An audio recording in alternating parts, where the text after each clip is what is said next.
And it is the Saturday Coffee Klatch with Heather Lofthouse and yours truly, Robert Reich. Heather, we are reaching the third week of the Trump regime. I'm going to continue to call it the regime instead of the administration. That's and 205 weeks to go. I can't, no, it can't be 205 weeks to go. Brew Please your don't. coffee. I mean, it's each week under Trump is like a month in real time. I mean, it's just It's like dog years.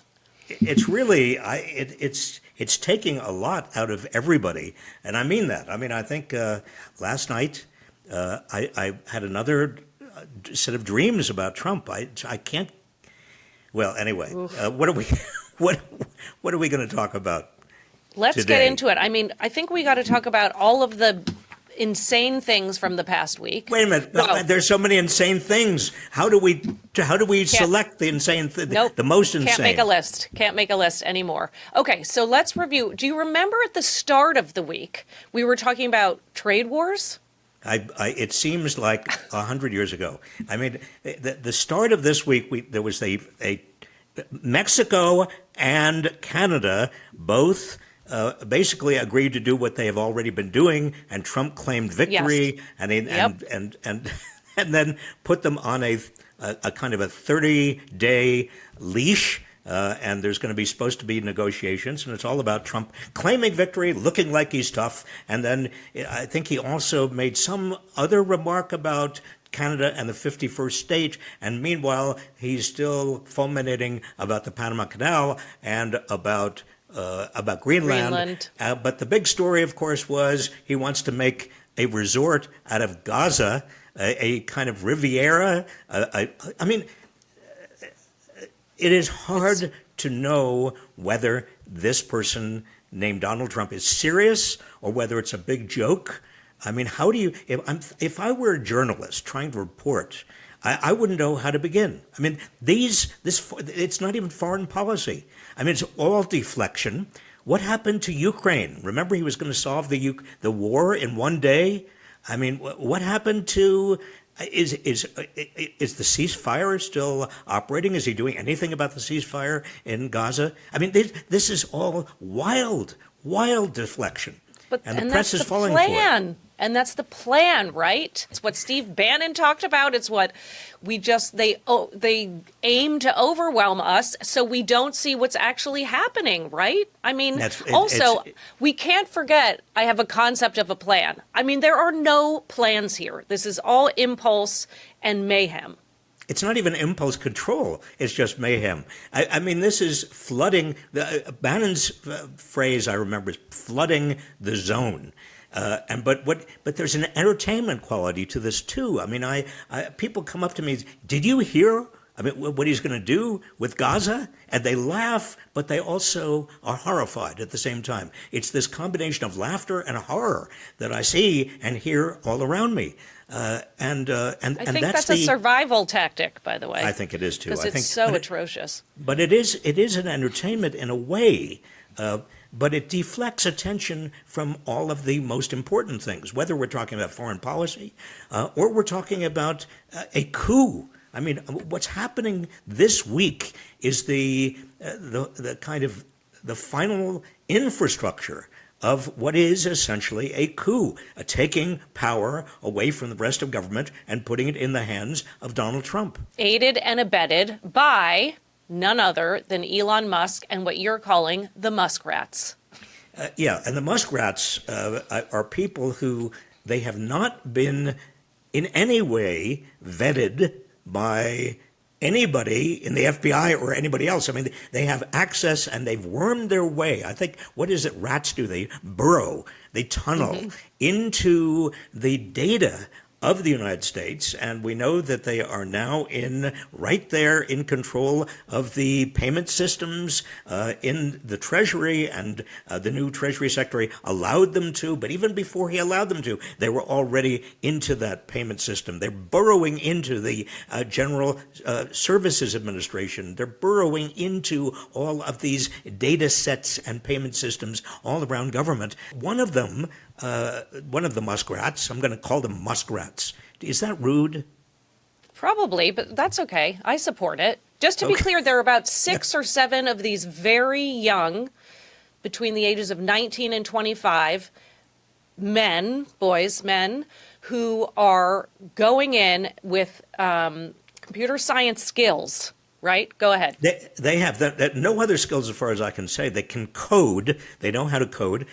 One of them was just essentially had to resign because they found that he had quite racist, ugly stuff that he had been promoting or talking about a few years ago on Twitter.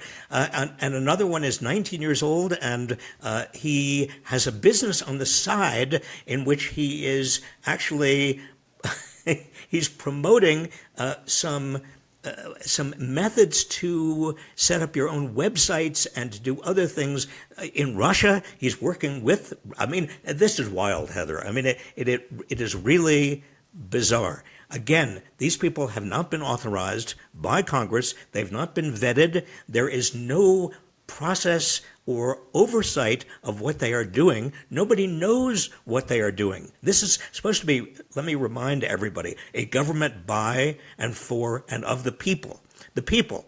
We are supposed to know what is happening in Washington, and people who are now from Musk's circle in Silicon Valley, young 19, 20, 21-year-olds, coders, are getting control of the codes of payments made by the United States. And Musk is now saying, well, I could stop these payments, and maybe I will.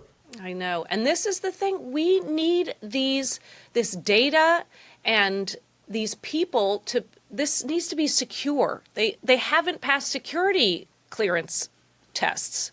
And this is the most number one. That's right. These are among the most sensitive places and data you can be in the federal government, and there is no security.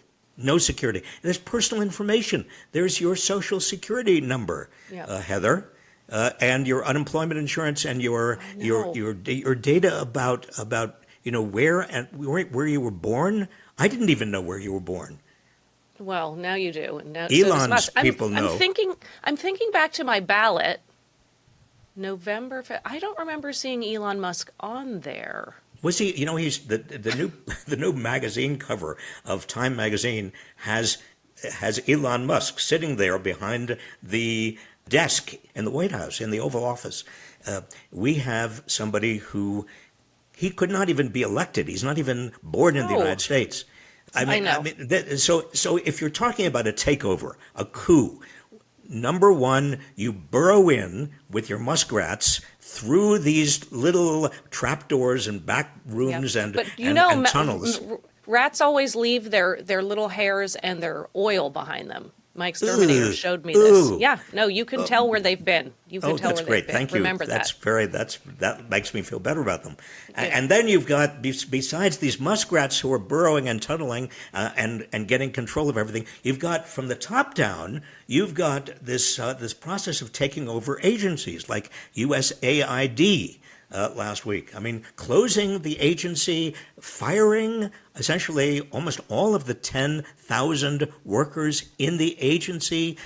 These are people, who have been working, and they're contractors. It's not just the agency 10,000. They have about 60 to 70,000 contractors around the world who are working on health issues, on helping stop communicable diseases, on providing schools. Agriculture. Education, energy. These are essential needs. I know. And keep in mind, too, so we're doing this for the sake of efficiency gains. Let's remember, USAID's budget, $38 billion. What Musk has made in terms of his personal net worth since the election, it has grown $156 billion. So we ought to think about those numbers. We ought to tax Musk and to pay for the USAID that he's just destroyed. And all of the people, the millions of people around the world who are dependent. The richest person in the world has just destroyed America's agency for helping the poorest people in the world, and he has made $170 billion in the process. And he's doing it so that there is more room in the federal budget for what? For a big tax cut for people like him. And this whole thing about DEI, I mean, the minority person we need to be worried about is a billionaire taking over. I mean, talk about a minority. Everything is upside down. I mean, it's truly upside down. I thought it was weird and bizarre and upside down in the first Trump administration, but at least there you had some people who were guardrails. I mean, who told him no. Now there is no restraint at all. There's no boundary, and all the people who are being joining his administration, not just the Musks and the Muskrats, but even people who are getting through Congress, like Vogt. I mean, Office of Management Budget. He was Office Management Budget in the first term, but he was the brains behind Project 2025 that Trump kept on saying during the campaign he never heard of, he had nothing to do with. But he is implementing everything that was in Project 2025. And now Vogt is there at OMB and at the Office of Management Budget. He's going to be able to do even more of this. We do have some positives from the week. Can I just announce that? I just want to say that the next step with regard to Vogt is something called impoundment. Yes, and we talked about this a little last week, but let's talk about it again. Okay, tell us the history, and I know there was an act when Nixon was president. Remind us. Well, I mean, very, very quickly, Richard Nixon did not want to spend money that Congress had appropriated. The appropriation process is quite big. It's a big deal. It's one of the most important aspects of what Congress does under Article 1, Section 8 of the Constitution of the United States. Congress has the power of the purse. Nixon did not want to spend on the things that Congress wanted, and he therefore impounded the money. Congress the next year, in 1974, passed what's called the Impoundment Control Act, which said, no, a president cannot simply decide what he's going to spend money on. No, this is Congress's prerogative.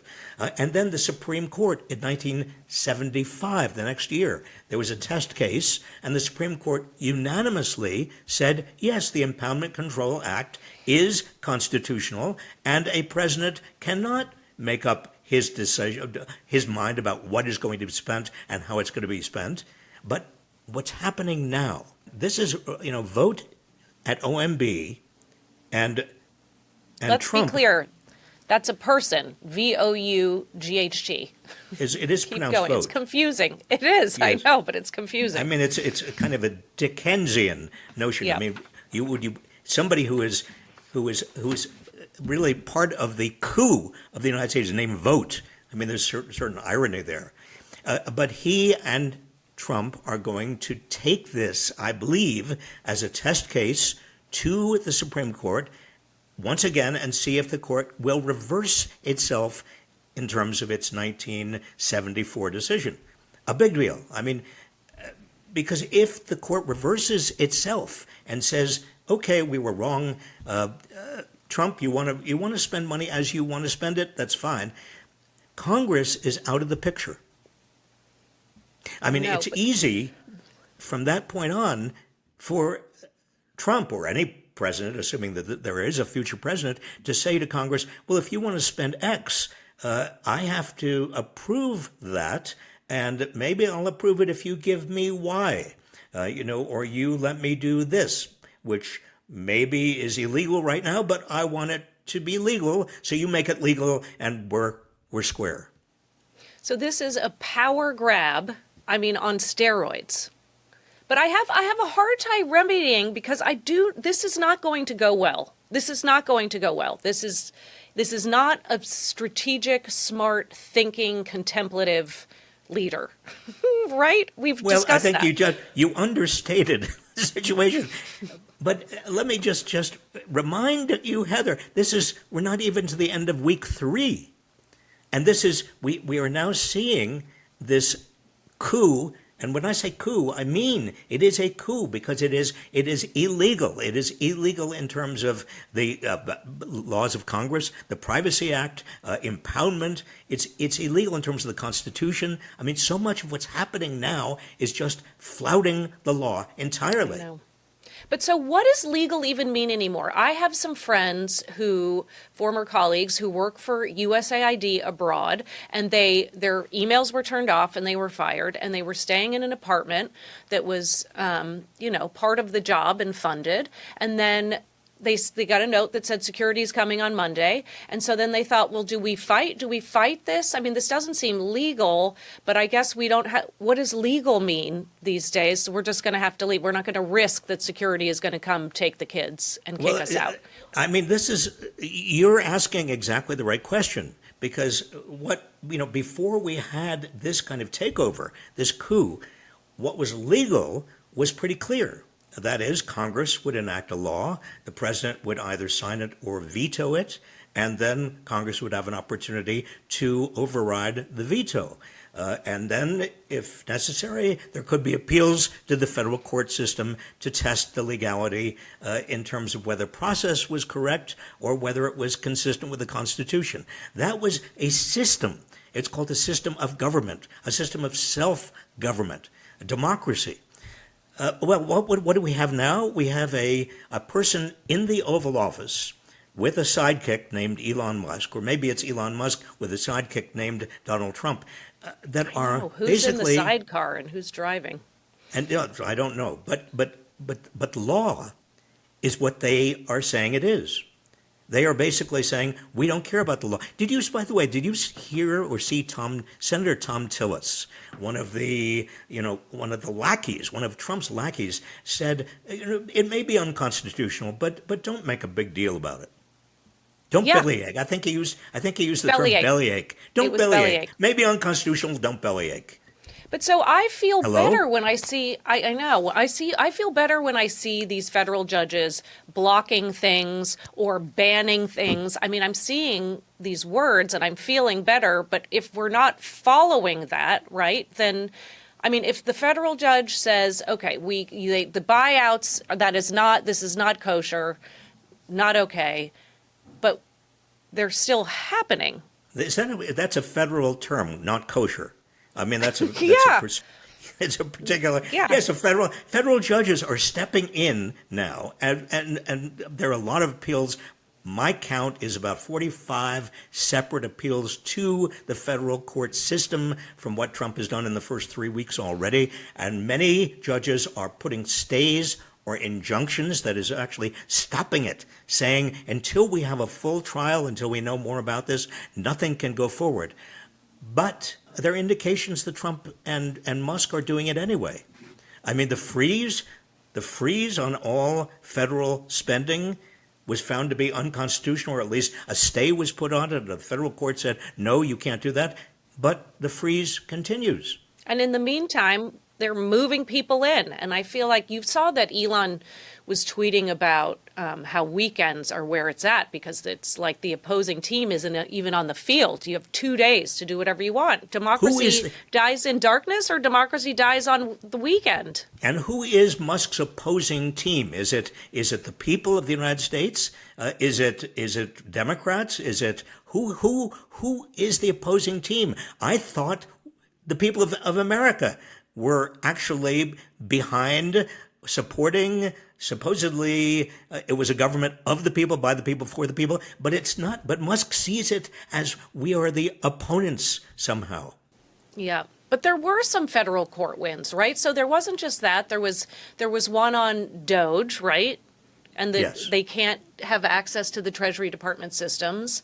And But then, wait a minute, but even on the issue of the buyouts, I mean, right until the I think Thursday night was the time where people, Yep. federal employees, could accept or not accept the buyout that was being offered by so-called being offered by Trump, but actually being offered by Musk. Musk was tweeting, was saying, you have to accept this. This is a great deal. Yep. Even after the court said, no, you can't do that, he continued to do it. He doesn't. know. There is nothing in his history or in Trump's history that suggests that they are bound or feel bound by the law. Now, the federal courts are going to be doing even more, and it's going to go up to the courts of appeals.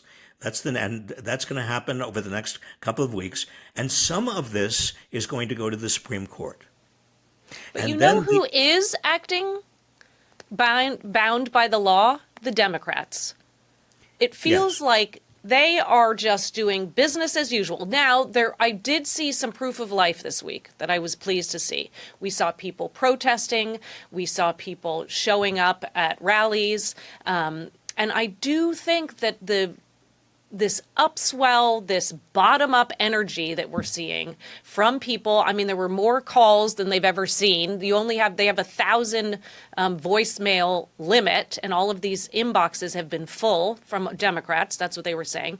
So, well, even some Republicans. I mean, a lot of Republicans, believe it or not, are very upset by what is going on. Not just the Never Trumpers, but other Republicans. I mean, everybody's calling in and I think making a fuss, and some are demonstrating. And Democrats appear to be getting a little bit of life in them, and that's fabulous. I mean, they were up all night trying to stop the vote on vote. The vote on vote? Yeah. They were doing speeches all night to delay it, which wasn't actually a talking filibuster, I understand. It was just staying up all night with a barrage of speeches. But Heather, even if this doesn't really do much legally or to change the direction of the coup, at least it shows Americans that there is life, there is an opposition, there is resistance. We're not just all playing dead. We, the people, are having some voice. And so I think it's important that Democrats continue even louder, even in a bigger way. I mean, stop everything. Stop it. I mean, don't let the Republicans get anything done. And it'll be very telling I actually took a leadership and social change class with you in fall of 2006, I think it was. And yes, and you were very good. You were very, very good. I'm not going to give your grade away but Elon Musk has your grade, by the way. Yeah, exactly. He knows what I got on the midterm. That's depressing. But it's interesting who is rising up. I mean, AOC did an Instagram Live and 5 million people viewed it, encouraging leaders, encourage this bottom-up energy, and then specific leaders channel it, right, and use it for good. It'll be interesting to see in the next 2 years and the next 4 years who is coming up. Who are the... If Bob, we make you it, can't say that. Wait a minute. Wait, here's what I want to say. Because when ultimately the Supreme Court says, if it has the backbone to say no to Trump on one of these basic issues, and what happens then? Well, J.D. Vance, I don't know if you remember, a year and a half, 2 years ago. J.D. Vance said, quote, he said, yes, let the Supreme Court, and he was quoting Andrew Jackson, when Andrew Jackson said this about the Marshall Supreme Court. He said, let them make their decision, and we will just not follow it. We will ignore it. Yeah. Well, when that happens, that's the final end game. That is the end game. We can protest all we want, but unless there is an upsurge, a revolutionary upsurge, it doesn't matter. There would have to be. I mean, we can't go down these. I mean, I don't have enough coffee in this mug to be going here. This was not the plan in my head. But it wasn't. I mean, it's for so the much world, worse. For America. It is so much worse than I thought it would be. But you know what, Heather? I'm so impressed by a lot of the public servants, the civil servants, who have stood up this past week and said, no, we work for the people. You know, we're in an independent agency, or we're not going to give you the keys to the kingdom. We are going to we're not going to give in. And I think we've seen it at a lot of levels this week. So, I mean, the General Services Administration staffers, they're doing interesting things on their internal communication systems like Slack and otherwise, because Elon wrote that email, which was taken from his Twitter email that says fork in the road. please everyone leave. And they're all putting spoon emojis everywhere, right? So there is an energy, and they're setting up private communication channels to be talking about things. And a lot of federal workers are going on Reddit and on subreddits and saying, let's stand up. And you saw the numbers in terms of the number of people who have taken the buyout is reported at 40,000, which is about 2% of the workforce. And we know that Trump was hoping it would be 5 to 10% who would leave. So, I mean, there have been, and then you saw, of course, that the largest union of federal workers has had more signups in 4,000 came in the past week or so, and they're at the highest rate of paying members that they've ever been in 92 years. So there's stuff happening, and then so that's kind of at this level, and then at other level, people are coming in and they're saying, we're not going to do the things that you want us to do. Agent Driscoll, who was running the FBI, he said, no, we are not. I'm not going to give you the information of the people who were doing stuff around the January 6th riot. I'm not going to reveal this to you. So certain people are standing up and saying, I'm not going to go, period, or I'm not going to go without a fight. Or I'm going, that's right, or I'm fighting. I mean, the chair of the National Labor Relations Board, who was illegally fired by Trump, she is appealing that. And the FEC. The member of the Federal Elections Commission, who was just fired illegally by Trump. Again, there's going to be a fight there. I think fighting is absolutely critical at this stage. And something else, Heather, I have a lot of people have been brutal toward the federal workforce, but they call it, for years. I mean, starting with the Reagan administration, calling them bureaucrats, and just this baloney about the deep state, the so-called deep state. These are people who dedicate their lives so that we are safe, so that our jobs are safe, so that the environment is better than it otherwise would be, so that corporations don't ride roughshod over us. These are people who, in my experience, and I worked with many of them, care deeply about the United States. They would not be doing what they are doing, would they, if they didn't care deeply about the United States. They could get better jobs. They could get safer. I mean, more stable and higher jobs. Paying. I know. And higher paying, and they wouldn't have to ever, worry constantly about shutdowns and about, failures to raise the debt limit and all this. I mean, they go through shite constantly.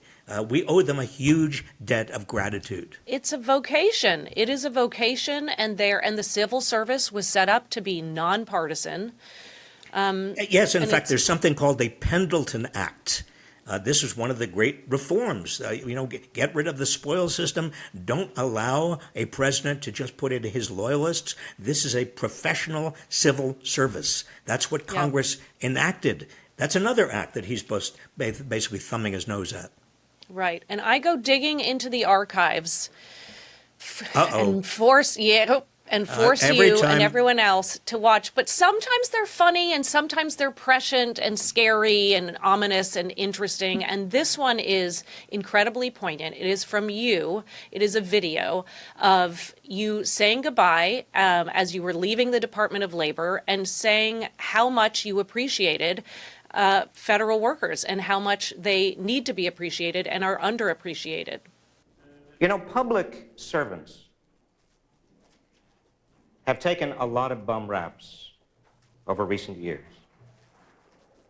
There is some frustration out in the land, obviously, and government is an easy target.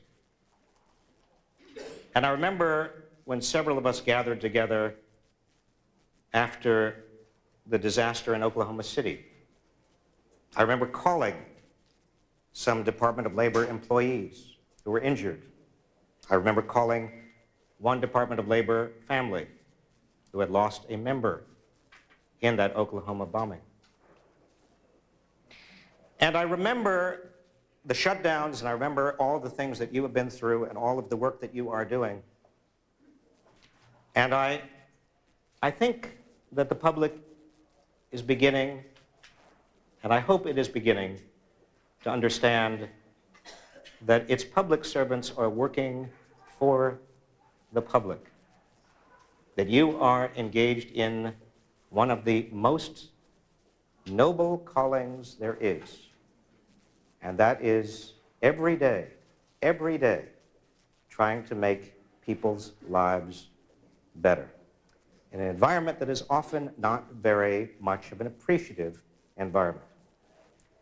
I've often said that a large institution like this with 16,000 people is subjected to chronic underappreciation. Every one of you here, every one of you in the regional offices, everybody, you're working hard, and there's no way that you can fully be appreciated. There's no way that I or anybody can fully show appreciation for what you are doing. You are chronically underappreciated. And yet you are doing such important work, and I do appreciate it, and the public does appreciate what you are doing. I am not going right away. We will have many opportunities to talk, but I want to tell you that I am honored to have been a part of the Department of Labor and to have all of you as colleagues over the past 4 years. Thank you. Heather, that really does make me want to cry. I mean, I mean it. It's just 30 years, almost 30 years ago, how far we have come. How well, I feel for those people. I mean, they are being treated in ways that they should not be treated. And this also goes for all of those USAID workers and the people, the contractors. I mean, it's shameful. It is utterly shameful. Anyway. Thank you, though, for letting us share that and for fighting for them and as one of them for all that you've done. And people are going to continue to fight, and you're an example of that. So thanks for letting me torture you with archival clips. Well, thank you for torturing me, and keep on. Heather, thank you, and thank you for doing this every week and for all your other work with Inequality Media, and you are on the front line as well. And let me just say one final word to all of you out there. End of week 3 of this regime, which is turning into a dictatorship. What I tell myself when I get discouraged, and I do get discouraged, I mean, this has been the longest 3 weeks that I can remember, is maybe we needed something like this to wake us up. Maybe we needed this reminder of how important democracy is. Maybe we needed to be reminded of the work that the government does that is so important to all of us. Maybe this shock over the long term will be just exactly necessary in terms of the long game, in terms of the reforms that must be done, must be made. You know, Heather, I've watched for 40 years as big money has taken over our politics, as the oligarchy has become more and more powerful, as average working people have felt ignored. Donald Trump is the consequence, not the cause of what we're now experiencing. And so with luck, these institutions that have been built over 100 and, in some cases, 200 and more years, these institutions will succeed and pass one of the worst stress tests they have endured. Thank you all. See you next week.